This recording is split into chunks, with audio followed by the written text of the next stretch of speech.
السلام علیکم ورحمۃ اللہ وبرکاتہ۔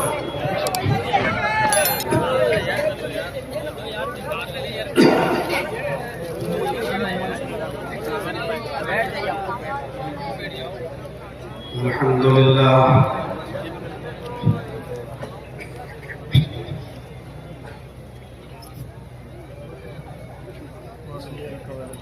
الحمد لله نحمده ونستعينه ونستغفره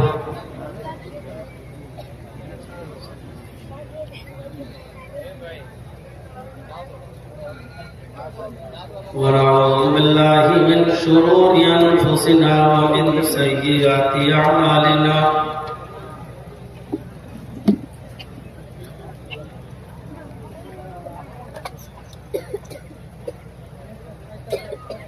من يهده الله فلا مضل له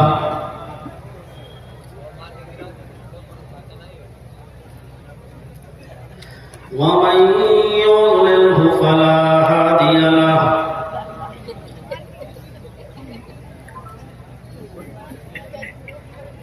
وأشهد أن لا إله إلا الله وحده لا شريك له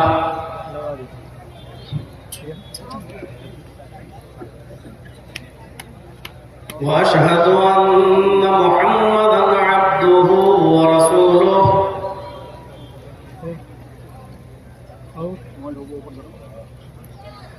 أما بعد فإن خير الحديث كتاب الله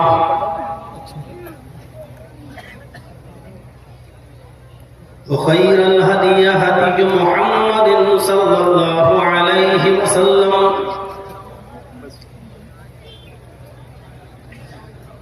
وشر الأمور محدثاتها وكل محدثة بدعة وكل بدعة ضلالة وكل ضلالة في النار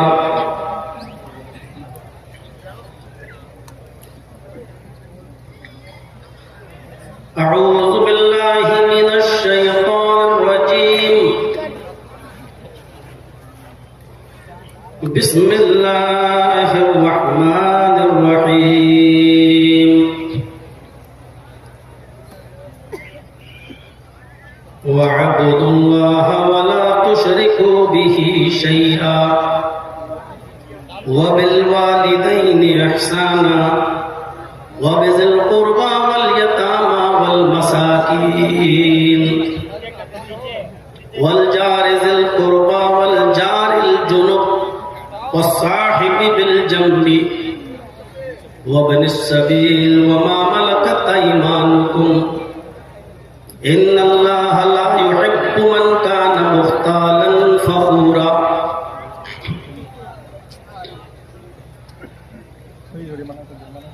رب اشرح لي صدري ويسر لي أمري واحلل عقدة من لساني يفقهوا قولي۔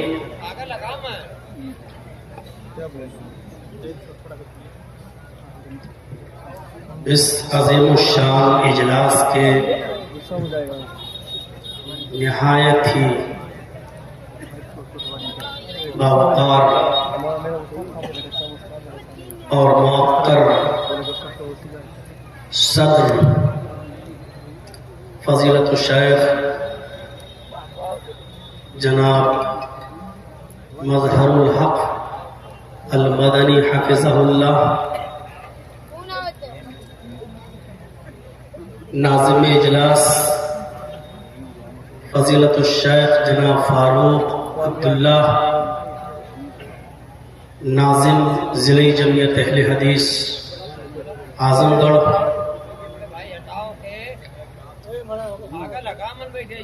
اور اسٹیج پر تشریف فرما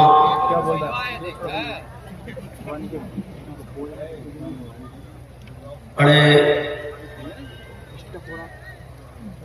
باوقار اور موقر علماء کرام، قرب و جوار اطراف و اکناف سے تشریف لائے ہوئے معزز سامعین حضرات، پردہ نشین اسلامی خواتین، پیاری ماں اور بہنوں، قوموں ملت کے لائق ور نوجوانوں، مستقبل کے ہونہار عزیز بچوں، مجھے صحیح سے اس بات کا علم نہیں ہے کہ امیلوں میں اس سے پہلے میں کب آیا تھا۔ فاروق عبداللہ صاحب نے مجھے بتایا کہ 2018 میں آپ کی یہاں آمد ہوئی تھی۔ تقریباً 6 سال کے عرصے کے بعد آپ کے روبرو اب پیش ہونے کا موقع مجھے ملا ہے۔ کچھ دنوں کے لیے میں ممبئی میں تھا، 17 سے لے کر 22 تک اندھیری اور سوناپور بھانٹو وغیرہ میں میرے پروگرام لگے ہوئے تھے۔ 22 ہی کو گھر پہنچا اور آج 25 تاریخ کو آپ کے روبرو ہوں۔ پروگرام کے اختتام کے بعد فوراً مجھے رخصت ہونا ہے، لکھنؤ پہنچنا ہے، تھوڑی دیر رہنا ہے اور پھر وہاں سے اسبا جرول ضلع بہرائچ کے لیے نکلنا ہے۔ کل وہاں پروگرام ہے اور پرسوں کا پروگرام میرا بریلی میں تھا، لیکن آج ہی پتہ چلا کہ وہاں کچھ درگاہ کے لوگوں نے مل کر پولیس پرشاسن میں شکایتیں کر کے اس جلسے کو انہوں نے کینسل کروا دیا ہے۔ آج کے اس موجودہ دور میں جہاں ہماری ہر طریقے سے انسلٹ کی جا رہی ہو اور چپے چپے پر مسلمانوں کو رسوا اور ذلیل کیا جا رہا ہو، آج کے اس دور میں ضرورت اس بات کی تھی کہ ہم سب ایک پلیٹ فارم پر آئیں اور مل کر تمام باطل فرقہ پرست اور صہیونی اور سلجوقی طاقتوں کا مقابلہ کریں۔ لیکن ابھی بھی دم ٹیڑھی ہی ہے، سیدھی کرنے کی کوشش بہت کی گئی لیکن نتیجہ لا حاصل ہے۔ اللہ رب العالمین اس قوم کو عقل سلیم عطا فرمائے اور ہم سب کو مل جل کر اور اجتماعیت کے ساتھ رہنے کی توفیق عطا فرمائے۔ میں نے قرآن کریم کی جو آیت آپ کے سامنے تلاوت کی ہے، جتنی دیر میں یہاں رہوں گا کوشش کروں گا کہ آپ کے سامنے اس آیت سے متعلق چند چیزیں آپ کے سامنے رکھ سکوں، اس امید کے ساتھ کہ آپ غور سے سنیں گے اور اس دعا کے ساتھ کہ اللہ تبارک و تعالی کہنے والوں کو بھی اور سننے والوں کو بھی عمل کی پوری توفیق عطا فرمائے۔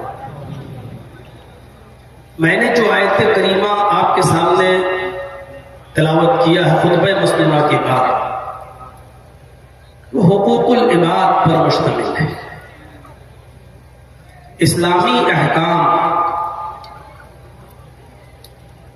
کی 2 قسمیں ہیں،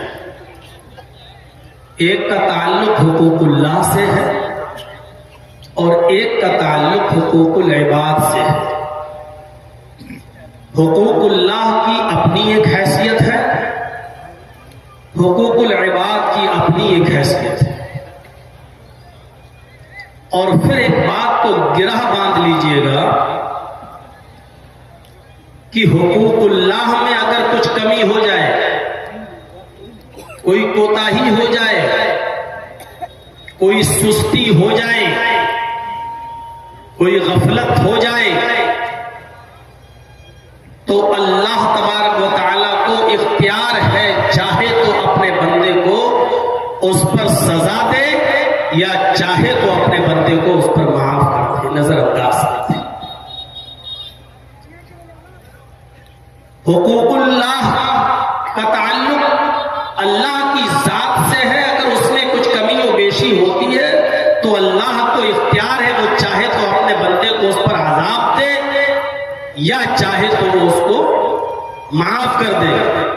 لیکن حقوق العباد کا تعلق بندوں سے ہے، اور یہ بڑا عجیب معاملہ ہے۔ خود نبی اکرم صلی اللہ علیہ وسلم نے اس کی وضاحت فرما دی ہے کہ اگر آپ کا حقوق العباد میں کچھ لغزش ہوتی ہے، کمی ہوتی ہے، آپ کی کوتاہی ہوتی ہے، آپ سے کمی ہوتی ہے آپ سے،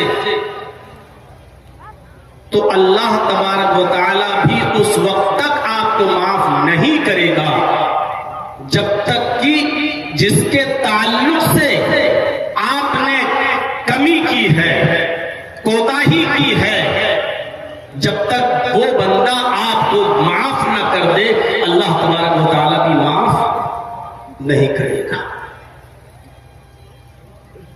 آج میں حقوق العباد کے تعلق سے کچھ باتیں آپ کے سامنے رکھنا چاہتا ہوں۔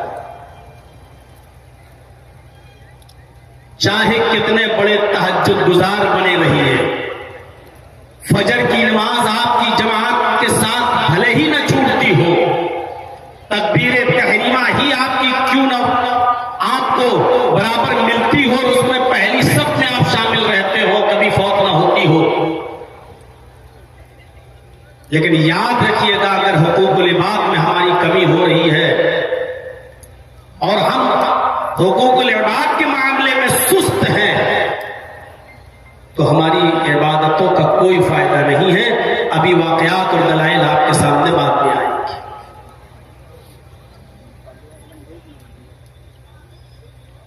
اس قرآن کی آیت کو پھر میں آپ کے سامنے رکھ رہا ہوں، اس کو سنیے اور اس کے ترجمے پر بھی غور کیجیے۔ وَاعْبُدُوا اللَّهَ وَلَا تُشْرِكُوا بِهِ شَيْئًا، اللہ کی عبادت کرو اور اس کے ساتھ کسی کو بھی ذرہ برابر شریک مت کرو۔ یہ ہو گیا حقوق اللہ۔ عبادت کا حق صرف اللہ کے لیے ہے، بندہ اللہ کے علاوہ کسی کی عبادت کر ہی نہیں سکتا، نہ اس کے لیے جائز ہے اور نہ ہی اس کے لیے اس بات کی اجازت ہے کہ وہ اللہ کے سامنے کسی غیر کے سامنے اپنا ماتھا ٹیکے اور کسی غیر سے فریاد کرے۔ ٹوٹل کلی جانی مالی ہر قسم کی جیسی بھی عبادت ہے وہ صرف اللہ تبارک و تعالیٰ کے لیے ہونی چاہیے۔ کلیئر کر دیا، وَاعْبُدُوا اللَّهَ، عبادت ہر حال میں اللہ ہی کی ہونی چاہیے، وَلَا تُشْرِكُوا بِهِ شَيْئًا، اور اس کے ساتھ کسی کو ذرہ برابر بھی شیئاً کچھ بھی شریک نہیں کرنا ہے۔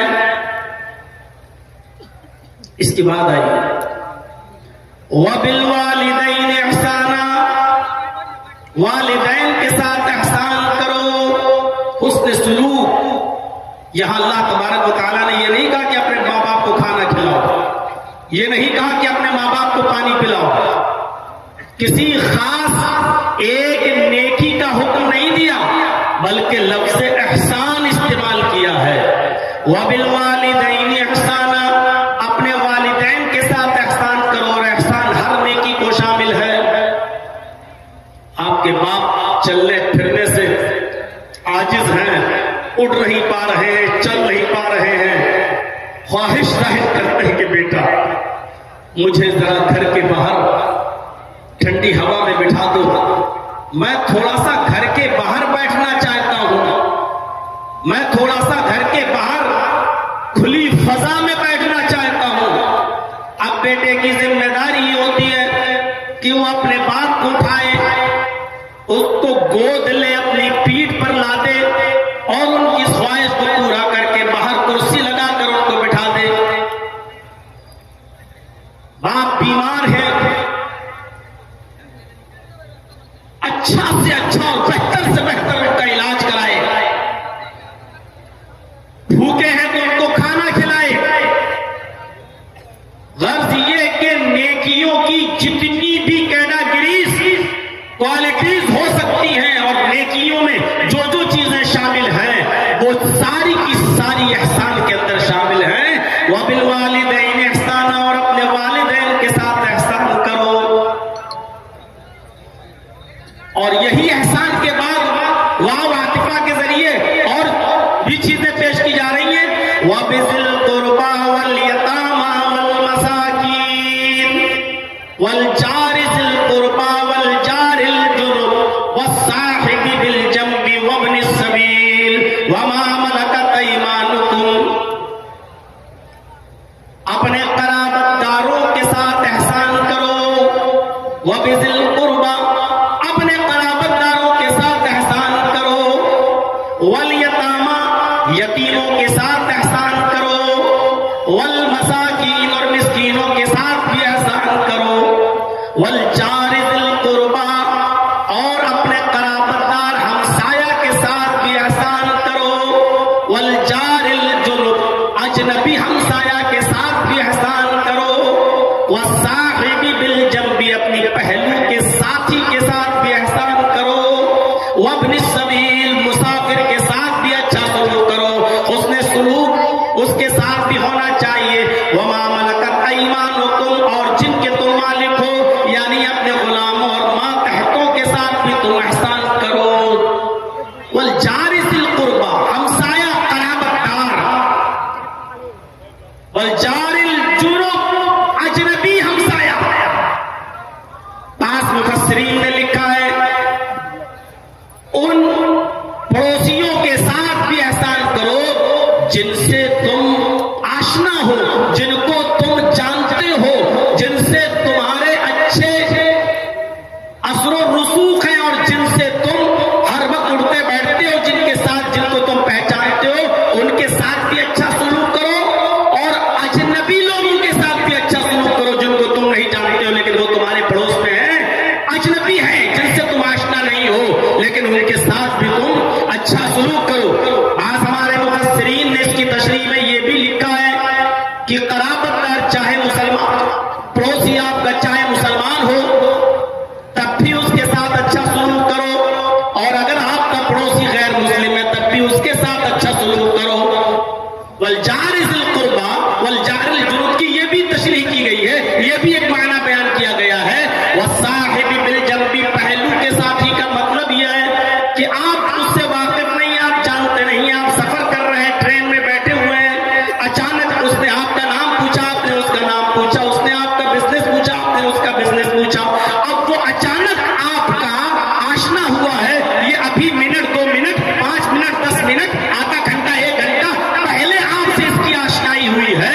یہ ہے وَالصَّاحِبِ بِالْجَنبِ جس کے ساتھ ابھی آشنائی ہوئی ہے, جس کے ساتھ ابھی آپ کی دوستی ہوئی ہے, اس کے ساتھ بھی اچھا سلوک کرو. آپ کوئی بزنس کرتے